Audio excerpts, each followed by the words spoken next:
Hello, YouTube. All right, so today I want to share some thoughts with you about polytheism versus monotheism. And I'm starting from the premise, obviously, you can tell by looking at me, that I am probably a polytheist, if you had to pick, just based on looking at what I'm wearing. I'm a polytheist because my practical reality tells me that polytheism is a more efficient way to live versus monotheism. I have a lot of opinions about monotheism, Christianity, the Abrahamic religions. I've talked about it a lot, but what I want to talk to you about now is what I believe human beings were evolved to do. And it is my contention, the assumption that I'm introducing into this conversation, is that polytheism is a more efficient way to live because human beings have evolved to be polytheists for very practical reasons. And that monotheism, specifically Abrahamic monotheism, was invented and introduced and exerted upon people so that emperors and elites could run empires more efficiently. So they both have very practical reasons for existing. One is one that has naturally evolved in the human psyche, and I would say even in the human body and brain, in order to interface with the world and to survive. Whereas monotheism, Abrahamic monotheism, was invented and exerted upon people in order to be able to control them. So let's take a look at something very practical here. And let me just be very clear about where I come from. My beliefs when it comes to spirituality is that I don't care if it's true or not. So what Abrahamic religion ironically wants to do is get you into an argument about which one is true and which one is false. Polytheists have never, ever thought in those terms.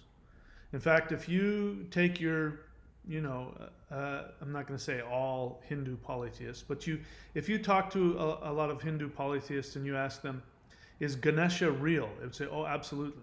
Is Ganesha existing somewhere with an elephant head on a human boy's body? Oh, yes, absolutely. I pray to Ganesha all the time. Yes, he definitely exists. And in the same breath, you could say, is Ganesha just a symbol? Oh, yeah, he's just a symbol. Is he just a symbol and he doesn't actually physically exist anywhere? So yeah, no, you won't be able to find him anywhere. He doesn't physically exist. And they can say both of these statements in one breath without blinking an eye. Whereas the Abrahamic monotheist shakes their head and says, this is just nonsense. It doesn't make any sense. He either exists or he doesn't. He either is the true God or he's not. And the Vedic Hindu will go, yeah, that makes sense. Yeah, he's definitely the one true God. And yet he's only one of many. And yet he's purely symbolic. And yet he really exists. And he's just something that comes out of you. He's a projection of your own infinity. And yet he's out there and he influences and exerts his influence on us. Because they live in a holographic universe. They don't live in a two-dimensional universe. Now, if you live in a holographic universe, it becomes very difficult to control you. If you live in a two-dimensional universe, where there is good or bad, right and wrong, up and down, here and there, and those are the only things that exist, then it becomes very easy to control people, because then all you have to do is introduce the concept of your religion is evil and mine is righteous. And then we stop thinking about how does this affect my life? We start thinking about survival. So monotheism, and what I mean by survival in the sense of fear, it puts you in the reptilian brainstem with fight or flight. And so you stop thinking rationally, you stop thinking critically about, is what somebody's saying here, does that make sense? And does that line up with my practical everyday experience with the world. You stop thinking like that and you start thinking about, well, I don't want to go to hell, so I better get myself lined up and do what's right. So let me give you a practical example. In polytheism, which if you were, like as I grew up in church, in Baptist church, I remember hearing a lot about how, heathens and pagans and, talking about people before they became Christians, that they did animal sacrifices. And so there was all this intense feeling about animal sacrifices. And now that Jesus has come and he is the sacrifice, we no longer need to sacrifice animals. Let me explain to you what animal sacrifice meant to polytheist people. So let's go back in time 2,000 years. And let's go to Northern Europe. Northern Europe in what was then called Germania. And Germania was just the name for this area that was kind of no man's land. Now bear in mind, back then the Northern Europeans to the civilized empires like Rome, they were barbarians. I mean, they were as primitive as you get.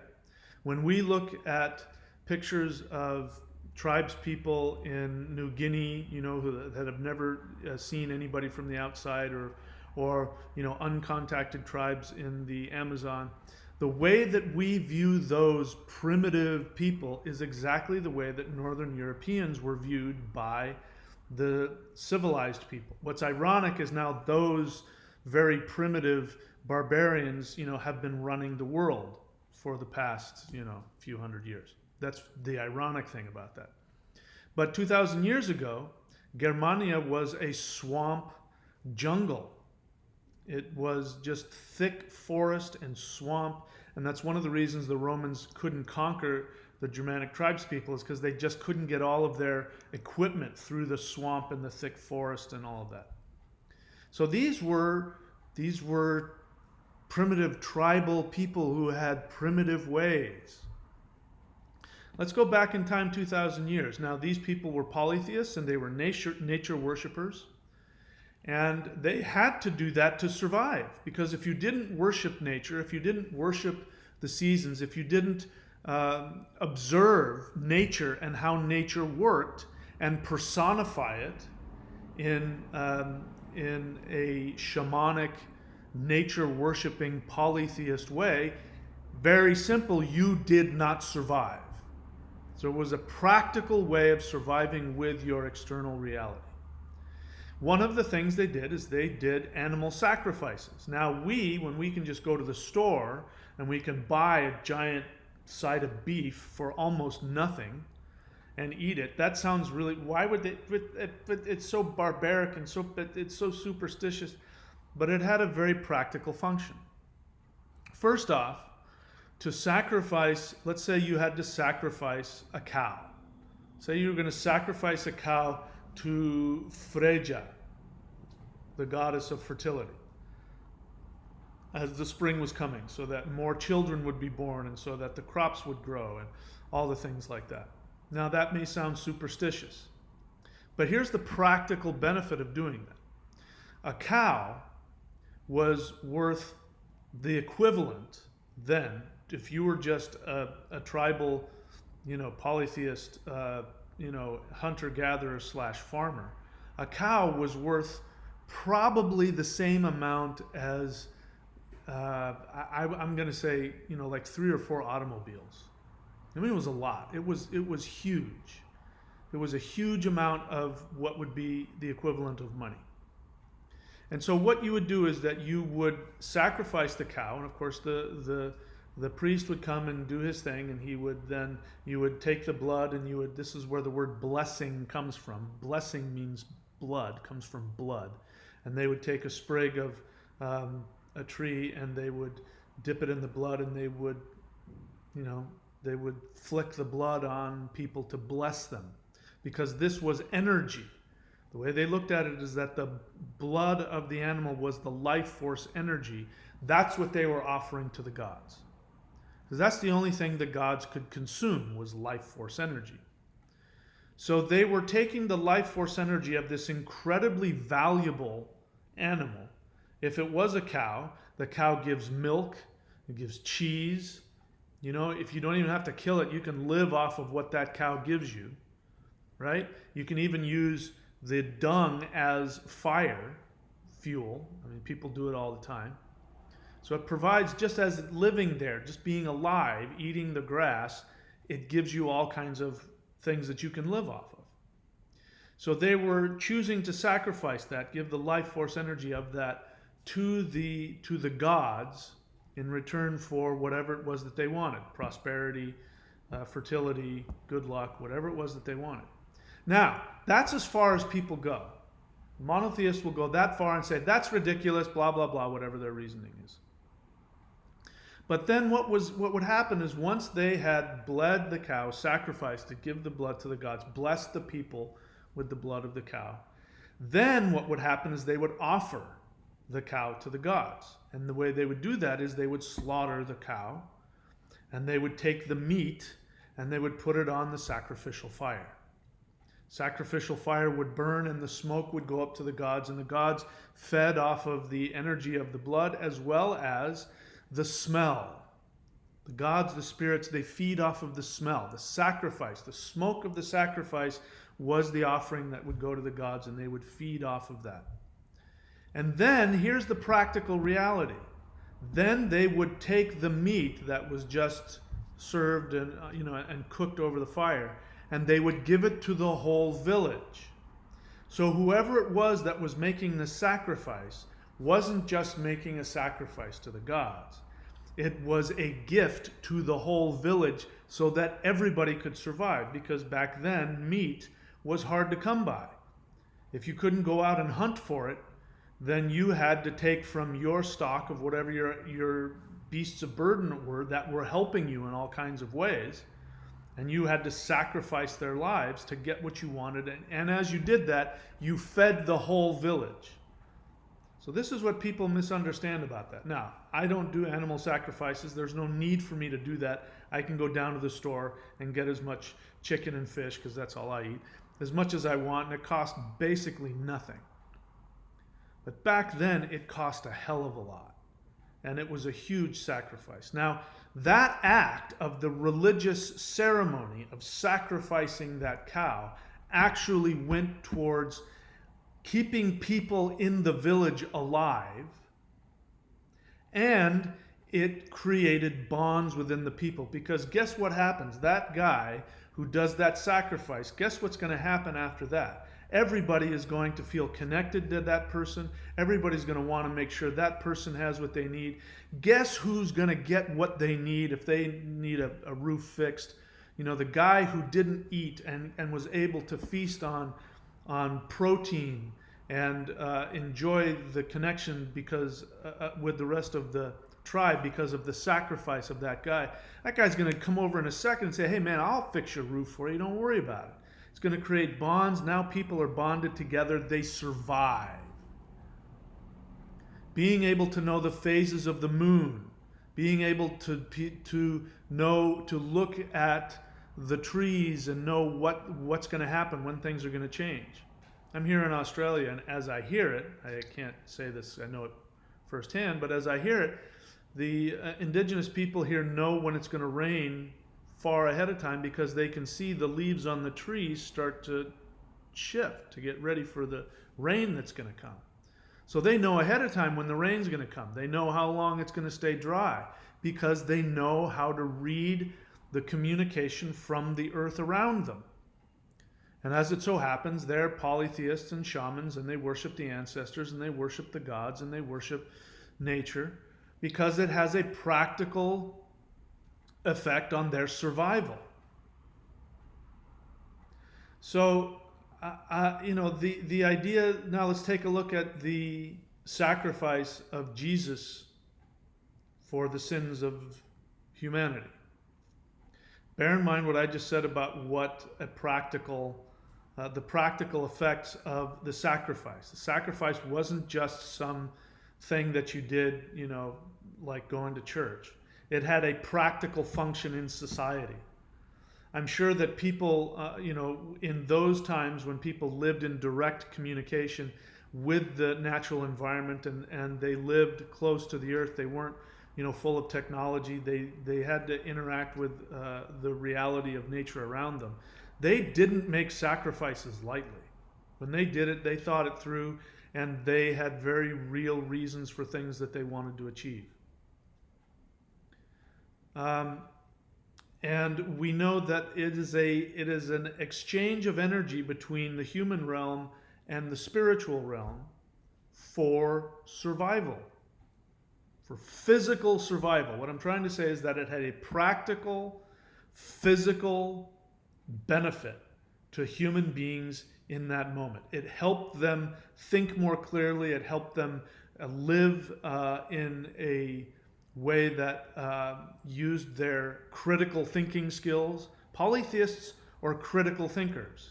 They were always looking to see, how does this benefit me in a practical way? They were trying things out. Does that work in the real world? Does it make me healthier? Does it make me happier? Does it make my tribe and my family happier and healthier? Does it help the environment, which is a being that I must have interaction with? This is what we've forgotten in modern times. We don't see the earth as actually another being we have to interact with. And it doesn't matter whether you believe that the earth has consciousness or not. Any idiot can see that understanding how nature works is important for our survival. If we don't have that understanding and we destroy our natural environment, we're going to end up killing ourselves. Just common sense, right? Polytheists were very common sense, very practical, they used critical thinking. Now let's look at the sacrifice of Jesus for the removal of sins. Well, first, polytheists start with the assumption that human beings are a part of a community, which is what we would call the universe. Nature is a part of the universe, and we are co-inhabitants. We are actually part of nature. So human beings, as they're born, is an expression of the natural world, which means that we deserve to be here. We belong here. We are valuable. We are part of the community. You wouldn't be born if you weren't. The word man, which was the Germanic word for human being originally, meant mind, meant divine mind. So humans, man, because man meant both men and women. It meant humans originally. It meant that we were an expression of the divine mind of nature herself. So that's the assumption, that human beings had value and had worth. That means the individual has value and has worth. So the whole idea of freedom and democracy, you found this in tribal society. You didn't have a king who just made orders, because if there was the chief of the tribe and he just made orders and he hadn't earned the respect, guess what happens? They replace him with somebody else. You didn't stay chief long if you didn't sit around with the council of the elders and had a democratic interaction, people having their say, and democracy is part of that ideal. The idea of the sole God who sits in heaven and has all authority, all power, who can come up with commandments that don't have any practical function and that are irrational. It doesn't matter, because the ways of God are not the ways of man. And we humans can't understand God's ways.